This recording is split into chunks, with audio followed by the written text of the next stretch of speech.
എനിക്ക് ഒരിക്കലും മടുക്കാത്ത പരിപാടിയാണ് നല്ല അടിപൊളി സദ്യ കഴിക്കുക എന്നുള്ളത്. അങ്ങനെ എല്ലാ കറികളും കൂട്ടി നല്ല വെടിപ്പായിട്ട് വടിച്ച് സദ്യ കഴിച്ചിട്ടുണ്ട്. ഇനി ഒരു സ്പെഷ്യൽ പായസം കഴിച്ചാലോ? അപ്പോഴാണ് quicker oats special Onam gift hamper അയച്ചു തന്നത്. അപ്പൊ ക്യുക്കർ ഓട്സ് വെച്ചുള്ള പായസമാണ് ഈ സദ്യയിലെ താരം. നല്ല ഭംഗിയുള്ള ഗിഫ്റ്റ് ഹാമ്പർ ആയിട്ടാണ് അവർ അയച്ചു തന്നത്. കണ്ടില്ലേ, ഞാൻ വളരെ എക്സൈറ്റഡ് ആയിരുന്നു ഓപ്പൺ ചെയ്യാനായിട്ട്. അതിനകത്ത് കുറച്ച് സീഡ്സും കാഷ്യൂസും ബദാമും പിന്നെ ക്യുക്കർ മൾട്ടിഗ്രെയിൻ ഓട്സും ഉണ്ടായിരുന്നു കേട്ടോ.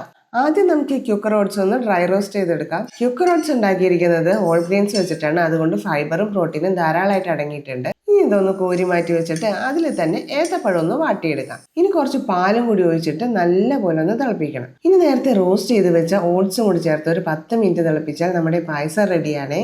അവസാനം ഏലക്കപ്പൊടിയും കാഷ്യും കൂടി ചേർത്ത് കഴിഞ്ഞാൽ ന്യൂട്രീഷ്യസ് ടെസ്റ്റുള്ള ക്യുക്കർ ഓട്സ് ബനാന പായസം റെഡിയാണ്.